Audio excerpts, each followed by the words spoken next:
तो नमस्कार दोस्तों, मैं अनुज वर्मा आप सभी लोगों का स्टडी 81 पर स्वागत करता हूं। आज हमारा टॉपिक है मौर्य प्रशासन की जानकारी हमको किससे मिलती है। वो सारी चीज़ें आज हम सीखेंगे कि मौर्य प्रशासन की जानकारी हमको किससे मिलती है। तो एक तो है हमारा कौटिल्य का जो अर्थशास्त्र है उससे जानकारी मिलती है। जो कौटिल्य ने अर्थशास्त्र लिखा है उसकी जानकारी, उससे हमको जानकारी मिलती है। दूसरा है इंडिका जो किसने लिखा, मेगास्थनीज ने लिखा, उससे हमको जानकारी मिलती है। तीसरा है रुद्रदामन का जो जूनागढ़ अभिलेख है उससे हमको जानकारी मिलती है। और जो अशोक के शिलालेख हैं उनसे भी हमको जानकारी मिलती है। फिर देखो, भारत की प्रथम केंद्रीकृत प्रशासन है ये अशोक के अभिलेख या शिलालेख। इनसे हमको देखो, अशोक के सभी अभिलेखों का विषय प्रशासनिक है। अशोक के जो जितने भी अभिलेख हैं वो सभी किस पर आधारित हैं, तो प्रशासनिक पर आधारित हैं। लेकिन जो रोमिन देई अभिलेख हैं ये हमारा आर्थिक पर आधारित हैं। इसमें बुद्ध के जन्म से इस पीरियड मौर्य वंश तक था रोमिन देई अभिलेख। ये किस पे आधारित था, तो ये आर्थिक पर आधारित था। फिर बृहत शिलालेख जो 14वां शिलालेख है उसको बृहत शिलालेख कहते हैं। अब इसमें क्या क्या बताया गया, इसमें पशु हत्या उत्सव की रोक लगा दी गई थी। पहले अभिलेख में ये 14 अभिलेख हैं, 14 शिलालेख हैं अशोक के। उसमें क्या क्या बताया गया है, पहले अभिलेख में क्या बताया गया, दूसरे अभिलेख में क्या बताया गया, ये सारी चीजें इसमें बताई गई। पहले अभिलेख में बताया गया है पशु हत्या और उत्सव पर रोक लगा दिया। दूसरे अभिलेख में समाज कल्याण और चिकित्सा के बारे में बताया गया। तीसरे अभिलेख में उदारता, सम्मान और सेविंग के बारे में बताया गया। उदारता बताई गई, सम्मान बताया गया है। चौथे अभिलेख में भेरी घोष और धम्म घोष भी इसमें बताए गए हैं। धम्म घोष भी इसमें बताया गया।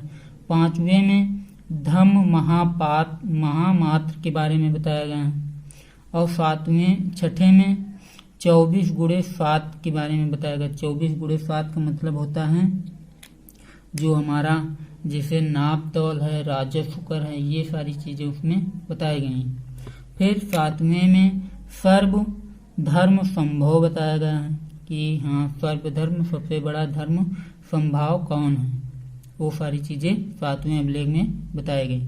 8वें अभिलेख में धम्म की यात्रा बताई गई जो कि अशोक ने 10वें वर्ष की थी, धम्म की यात्रा। 9वें अभिलेख में दान देना बताया गया, दान देना। और 10वें अभिलेख में यश कीर्ति धम्म के बारे में बताए गए हैं कि यश कीर्ति और उनके धम्म के बारे में बताए गए। 11वें अभिलेख में धम्म का उल्लेख मिलता है। 11वें अभिलेख में धम्म का उल्लेख मिलता है। फिर 12वें अभिलेख में सार वृद्धि मिलती है। फिर 13वें अभिलेख में कलिंग की विजय प्राप्त जब उसने की थी वो किससे जानकारी मिलती है, तो 13वें शिलालेख से मिलती है हमको जानकारी। फिर 14वें शिलालेख से मधुरता के बारे में बताया गया है। 14वें शिलालेख से मधुरता के बारे में बताया गया है। फिर देखो, अशोक ने धम्म की परिभाषा भी की थी जिसको राहुलोवाद सुत भी कहते हैं। अब शिलालेखों का विभाजन देखो, शिलालेखों का विभाजन देख लो। तो शिलालेख एक था और एक थे स्तंभ लेख और एक थे गुहा लेख। तीन विभाजन थे शिलालेखों के। पहला शिलालेख, दूसरा स्तंभ लेख, तीसरा गुहा लेख। इन तीनों को किसमें लिखा गया है, तो प्राकृत भाषा यूज की गई है। इन तीनों में प्राकृत भाषा यूज की गई थी और इसमें लिपि भी यूज की गई थी। लिपि तो कौन सी लिपि थी? तो सबसे पहले ब्राह्मी लिपि थी। ब्राह्मी लिपि में लघु स्तंभ गुहा, ये सारी चीजें होती थी ब्राह्मी लिपि में। 1750 में टिफेन थेलर ने अभिलेख खोजा था। जो ब्राह्मी लिपि में अभिलेख लिखे गए तो इसको किसने खोजा था? तो टिफेन थेलर ने अभिलेख खोजे थे। फिर दूसरा आता है खरोष्टी लिपि। खरोष्टी लिपि जो शाहबाज गढ़ी में और मामसेहरा में खोजे गए हैं, खरोष्टी लिपि। फिर यूनानी लिपि और आरमेइक लिपि जो कहाँ पर मिला? तक्षशिला में मिला। शेरकुना गंधार या द्विभाषिक लेख भी इसमें लिखे गए हैं। शेरकुना कंधार और द्विभाषिक लेख भी इसमें लिखे गए हैं। किसमें? यूनानी और आरमेइक लिपि में। फिर आगे देखो,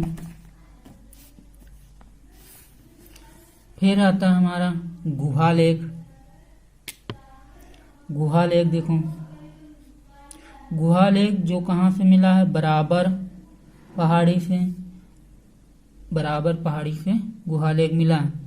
जैसे जो खलवितक पर्वत है, सुदामा गुफा है, कर्ण चौपार गुफा है, वहां से हमको क्या मिला है? गुहा अभिलेख मिले हैं। फिर आता है पौत्र जो दशरथ का उल्लेख मिलता है, जहाँ क्या है? दशरथ में पड़ता है, जो नागार्जुनी पहाड़ी पर है।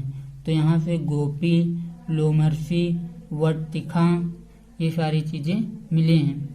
और विश्व झोपड़ी गुफा भी इसे कहते हैं। जो पौत्र नागार्जुनी पहाड़ी थी उसको विश्व झोपड़ी गुफा भी इसी को कहते हैं। फिर देखो सांस्कृतिक स्थिति देखो, अशोक घरों जो पत्थर से बने होते थे तो उनको चुनार करता था।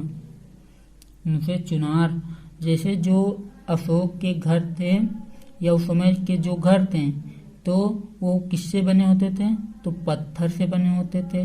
जो घर बने होते थे तो उनको उस समय के पत्थरों को क्या कहते थे? चुनार कहते थे। पहले क्या थे? तो पहले ईंट के बने हुए थे। पहले क्या थे? ईंट के बने हुए थे और लकड़ी के बने हुए थे पहले। फिर बाद में पत्थरों से बनने लगे और उनको चुनार कहते हैं। फिर अशोक और दशरथ ये कहाँ पर खोजा गया है? ये नागार्जुनी पहाड़ी के गुफाओं में खोजा गया है। और उसी में अजीवक संप्रदाय का भी वर्णन मिलता है, अजीवक संप्रदाय का। और अशोक के सिर्फ शिलालेखों को कहाँ खोजा गया है? तो वो बराबर की पहाड़ी पर खोजा गया है। वहाँ पर अजीवकों को विश्व की झोपड़ी, सुदामा, चौपार, कर्ण भी कहते थे। अजीवकों को विश्व की झोपड़ी, सुदामा, चौपार, कर्ण भी ये कहते थे। फिर सामाजिक स्थिति देखो, फिर सामाजिक स्थिति में जो कौटिल्य का अर्थशास्त्र है और जो मेगास्थनीज की इंडिका पुस्तक है उसमें सामाजिक स्थिति का वर्णन मिलता है। फिर देखो कुछ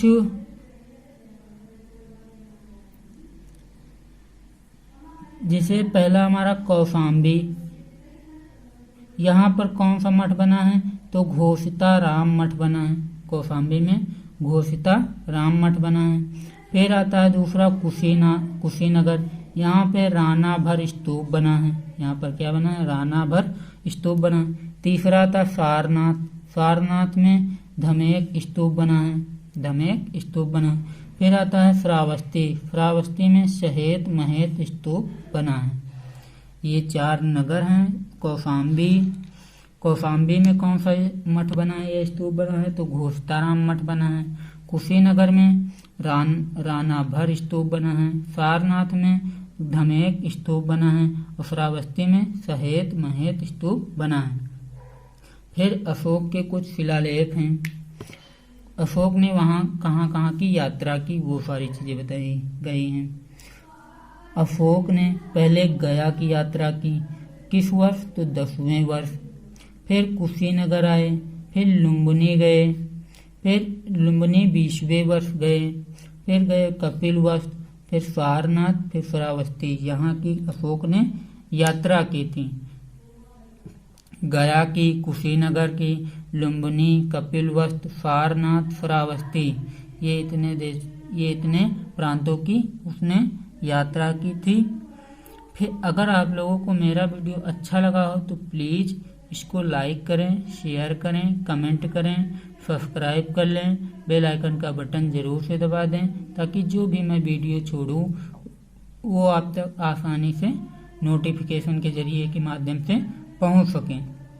फिर अगला इसके बाद टॉपिक आएगा हमारा कण्व वंश। कण्व वंश के बारे में हम सारी चीज़ें सीखेंगे।